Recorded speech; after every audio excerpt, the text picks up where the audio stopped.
You are watching the DocTalk show. Okay, welcome back. We are discussing physical fitness and well-being, in particular looking at ways to control pain, especially chronic pain, without the need of medications. With me is a physical fitness expert, Mr. Sina Ismail, to discuss more about the work he's doing in helping people who experience these types of conditions, chronic pains, and having difficulty to control the pain despite taking medications. So other stuff that we can use to prevent the pain coming back, we can use stuff like tape. I don't know if you've ever seen them. They're called a sports tape. So, or Probably some type of strapping or tape. Yeah, so we strap the muscle so that it doesn't cause any pain. Is that some kind of like a compression to... It just basically stops the muscle from moving because the muscle needs to start to heal. Okay. So that stops that muscle. It gives that muscle a chance to heal. So it's a special type of tape for the muscles to restrict the movement and to allow it to heal properly. I've got some, the ones I'll show you later. Okay. So then other stuff that you can use, or I use, is stuff like dip hits. I use dip freeze to cool the area down. And these are common in first aid kits of sportsmen. There should be in a sportsman kit, or there should be in premises that way you're going for realigning the muscle fibers. Okay. So then I use ice packs, I use heat balms, I use, again, stuff, thermal treatments, or electrical thump, again, vibration, just to release the muscle. Okay, so all these are ways in which someone, the ways in which you can control the pain without the need of using medications. Are they very, like, do they actually work? Yes, they work. Again, I've got loads of clients I've worked on since I've been in Uganda. So the list goes on. So I've dealt with people, since I've been here, I've saved 5 people from operation. Okay. 2 of them were back pain. Okay, one was a shoulder, another one was a wrist, and another one was palm. And they use these techniques you're talking about? I use all these techniques. Yes, to help. and they help to relieve the pain. Yes. Okay, so, yes. And some of them, the ones that couldn't even wear shoes, then slippers, we worked on those, realigned. Again, I've used all these methods. Stroke or heart disease or diabetes, they tend to also present with types of pain which tend to be chronic, persistent for a long time. So yeah, with stuff like that, the non-communicable diseases, we use stuff like nutrition. Okay. Again, we use this method as well, and also we use an exercise program.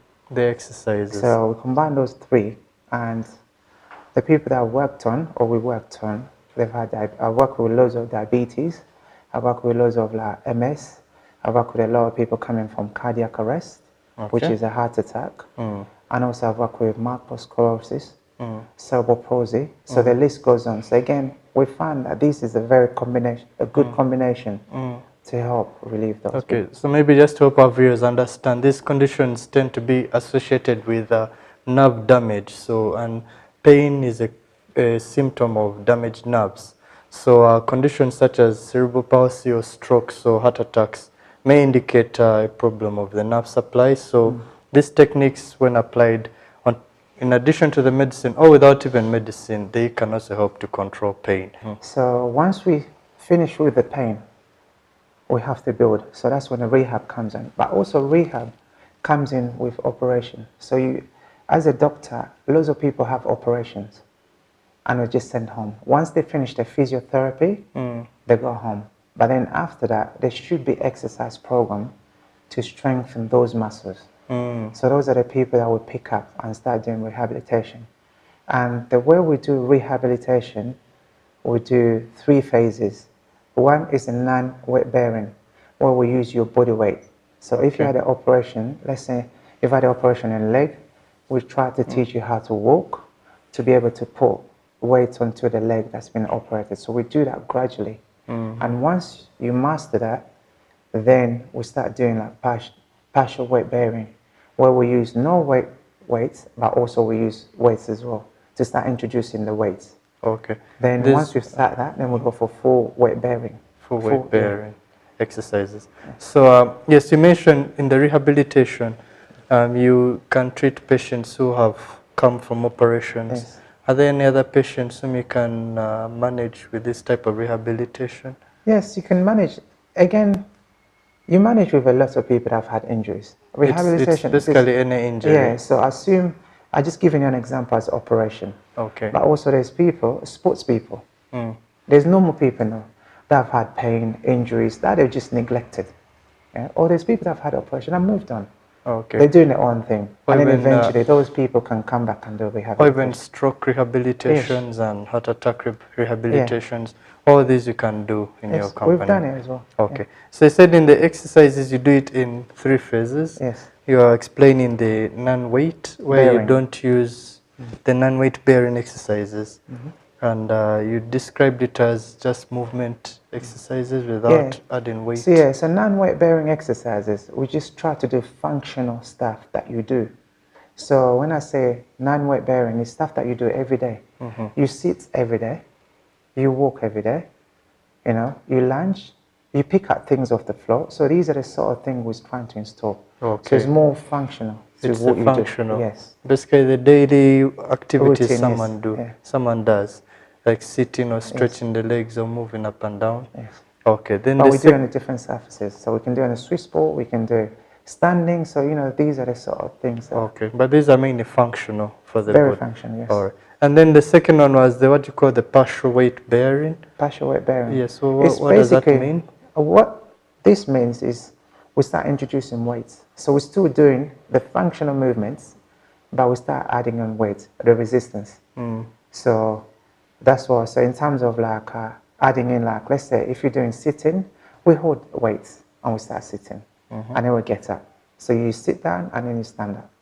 Then you do lunges with weights. Okay. So- So you're lifting some sort of weights which are not Yes. so heavy. Not too heavy, they're very manageable.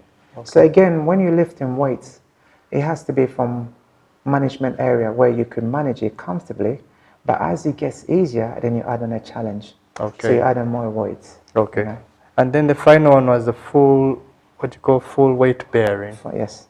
Does that mean the weight is almost the weight of the person? What does that mean? No, basically full weight bearing, all it means is like, now we're just exercising with weights. There's different types of weights. You got dumbbells, you got barbells, you got cables, you got resistance machines. So we start using all these weights. Okay. So And what is the main purpose of these exercises? Why should we use weights? the reason why we should use weights is because we need strength. So if you're coming from injury, you're weak, okay, and some muscles are not working. So once you start doing weights, weights stimulates growth. So if you put muscle under stress to produce, they'll produce more muscle. And also, it gives us a chance to develop and strengthen the other area that's been supporting. Because that area will be, let's assume you've had your right knee. So you're going to be putting all your body weight onto your left. So as time goes on, if you don't look after this, if you don't do strength exercises, this will go. Okay, it So- becomes tired and then Yeah, so you also have get another types of operation, let's pains, say. yes. If you just had an operation, you might end up having this one.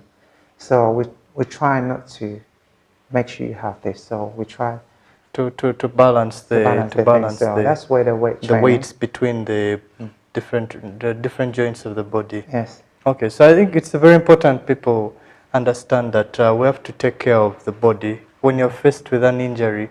How the body recovers is important. Yes. As there's some injuries which are really debilitating, like the strokes where someone is paralyzed on one side of the body and they do not know how to gain the fitness back. So such programs are always important for people. It's not just only in hospital, but even at home they can do these exercises and get back the power that they lost in these. Remember, you can always send your questions or comments to our social media platforms, and after the break we'll be discussing what types of food to eat when you're injured, what foods are best for you to help you recover if you've for example suffered a stroke or suffered a sports injury.